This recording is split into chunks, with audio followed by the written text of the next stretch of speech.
Hey Joplin Eagles, summer is almost here and it's time to sign up for some fun. You can now enroll in our summer school program.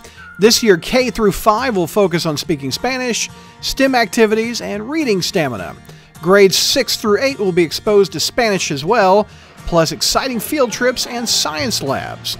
At Joplin High School, students may gain credit in PE and weights, along with online opportunities in health and personal finance.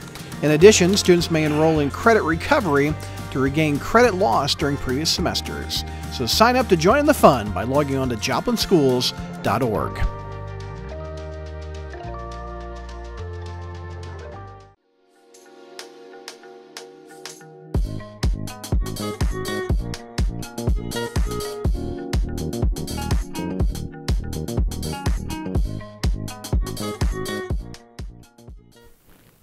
Good morning, this is JHS Weekly, I'm Alex Hunt. And I'm Samantha Walker. JHS recently introduced a Joplin City Youth Council. Here's Aurel Cepeda with more. The Joplin City Youth Council is a program where students can be able to freely express themselves and truly make an impact in their lives and city. So at the beginning of the school year, the City Hall reached out to me and they were asking if we'd be interested in trying to create a scenario where teenagers were actually creating a Joplin Youth City Council that could work in colleague with the actual City Council for Joplin. What it is teenagers who will represent all teens in the city of St. Louis. There'll be monthly meetings. They'll follow the same guidelines as the City Council of Joplin. Ideally, what they want them to do is pick a topic of interest. Right now, based on a meeting I had 2 days ago, the comments we've been getting are about mental health and about students, teenagers being able to cope and address and handle situations, which has been certainly a push here at Joplin High as well this school year. And so I'm really excited about it. The really cool thing about it to me is that it gives teenagers a taste for city government.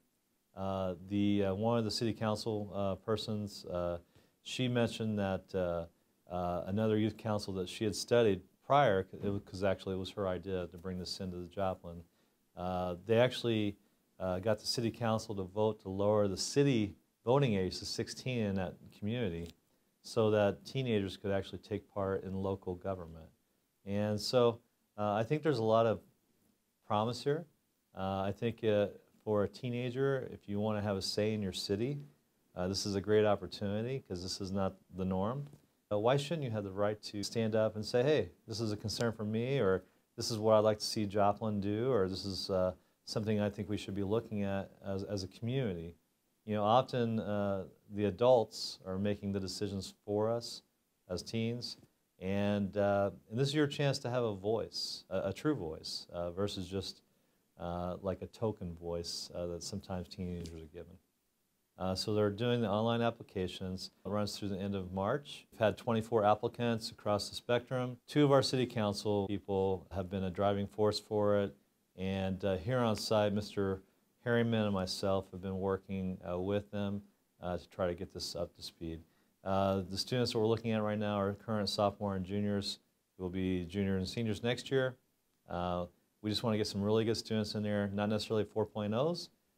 Just students who are very active and care about their community and want to make a difference. I definitely recommend it. It'll give you an actual true taste for city government. It'll give you a better understanding of the machinations of how government works, and you can get in there and get rolling.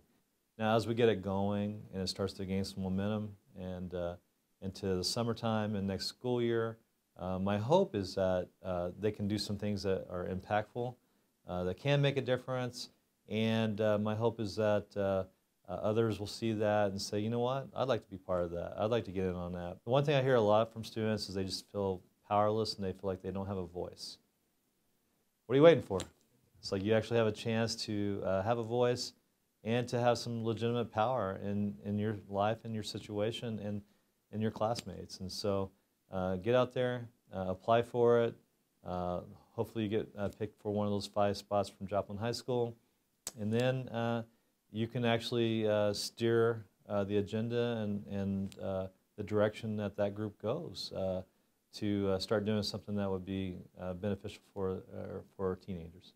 Reporting for JHD, I'm Earl Cepeda. Thanks, Arel. Student Council is hosting a blood drive in Gym 3 on April 12th.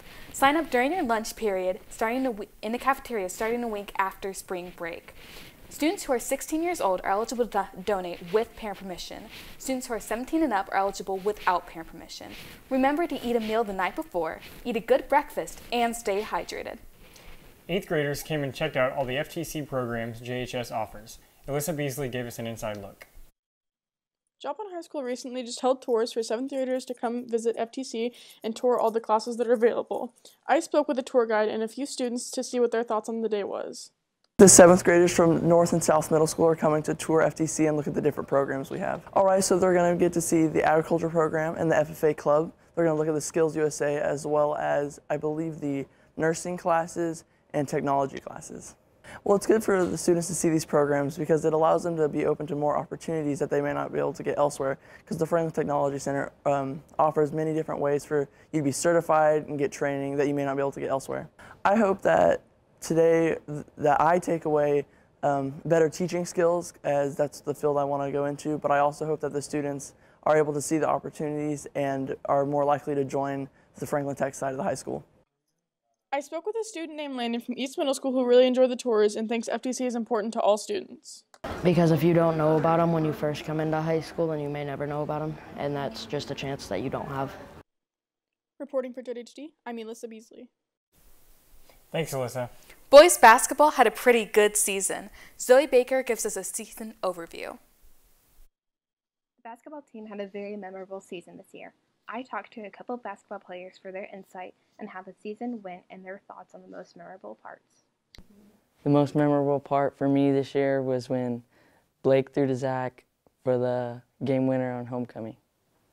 What I'm going to work on is my attitude and getting shots up and just become a better shooter. Rader says that working with the team this year was fun and that he can't wait for what next year has to come. Time was hard to get this season, but I think I worked really hard in practice and earned some of that. Westmoreland and Rader are hoping for an even better season next year. Reporting for JHD, I'm Zoe Baker. Thanks, Zoe. Attention juniors and seniors, prom tickets are now on sale. They will be available to purchase during lunch. They start at $25 and then on April 5th and 6th they will go up to $30. Get them now. Prom is April 6th. Cheer tryouts are March 26th through 29th in Gym 3. Tryout packets are available in athletics office for those interested. Make sure to pick them up ASAP so you can get your teacher recommendations turned in. This has been JHS Weekly. Have a great week.